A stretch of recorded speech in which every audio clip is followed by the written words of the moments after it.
Well, if you've been to cities but you've had enough, have you been to Paris, France? And if you doubt that Paris was made for love, give Paris one more chance. I'm being a bit unfair calling Paris a shithole.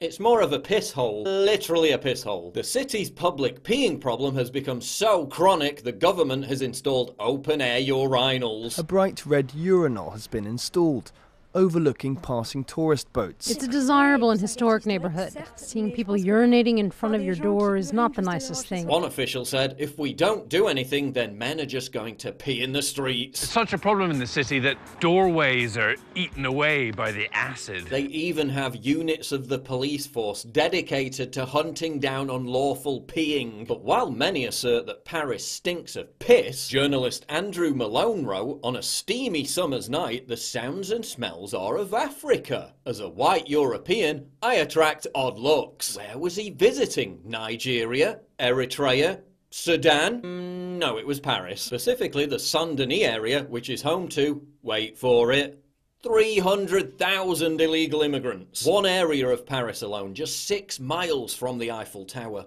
300,000 illegal immigrants.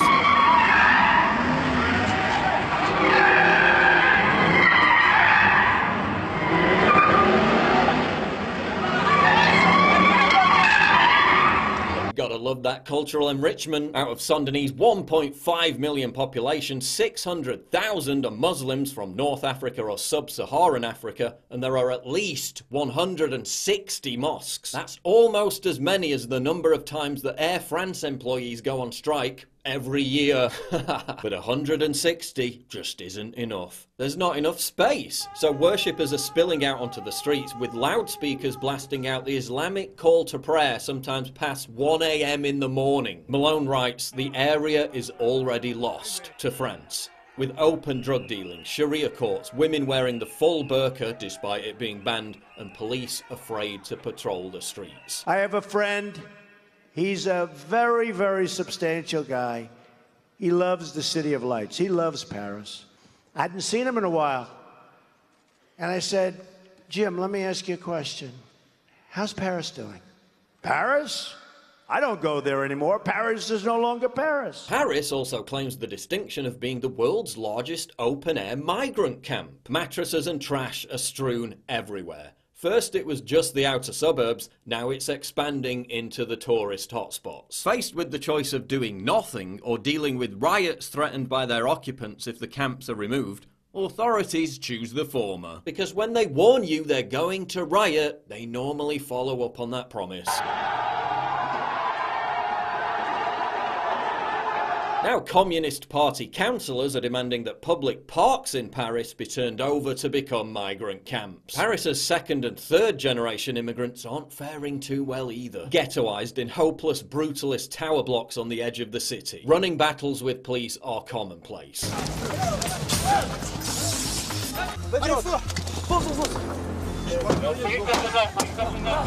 But let's not just blame the migrants. Paris's great unwashed far-left mobs also like to riot and burn down their own city at the drop of a hat. And winning the World Cup was just another excuse for a rampage.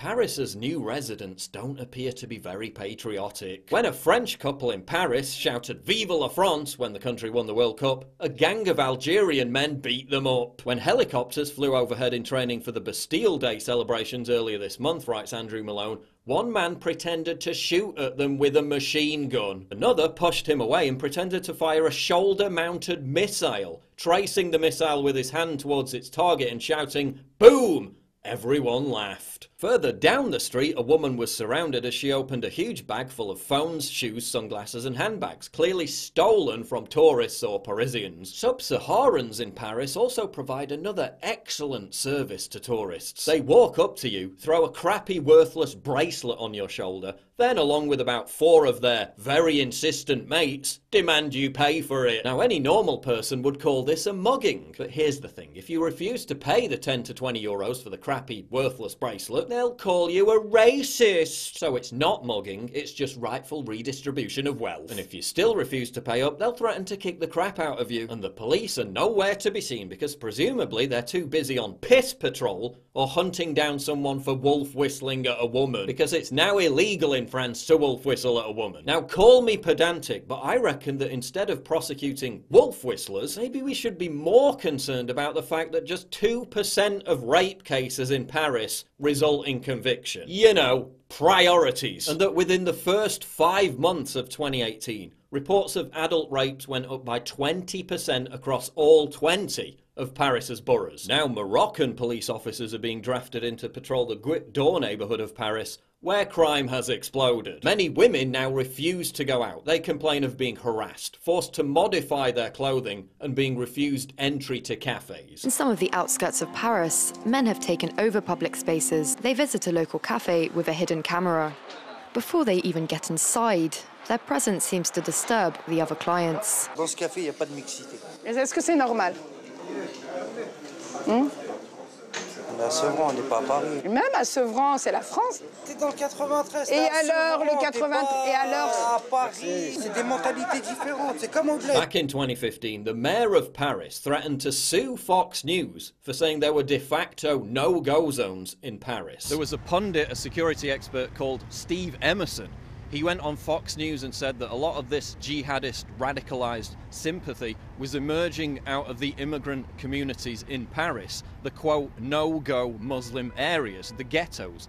He was roundly ridiculed, called Islamophobic, and even the mayor of Paris went to the lengths of suing Fox News simply because he made these comments. Now what do we see transpire in the aftermath of the Paris massacre just a few days ago? Massive raids across both France and Belgium targeting these no-go Muslim ghettos, which for a year the media has pretended do not exist, and if you say they exist, you're racist, you're bigoted, you're Islamophobic. Now such no-go zones have grown to such an extent that there's an app which warns people if they're in a no-go zone, as well as providing live alerts of sexual assaults. Whereas Paris was once known as the City of Love, it's now known as the City of God-awful graffiti. But Paul, buildings and walls are just the urban canvas for artists to exhibit their skills. Right, because this 100-year-old wooden door has been vastly improved by this later edition, hasn't it? These two photos taken 3 years apart illustrate the fantastic contribution these artists have made to Parisian aesthetics.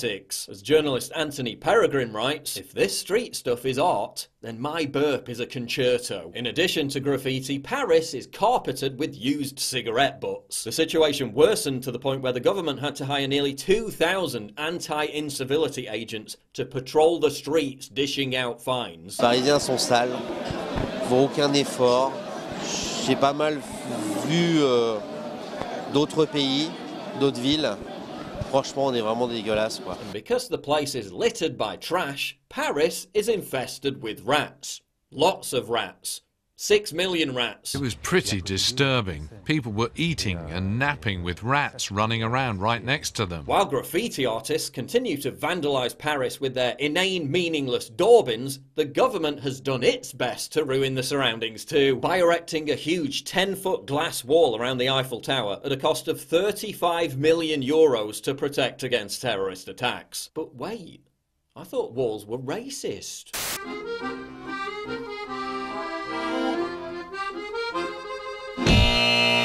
I wouldn't go to France.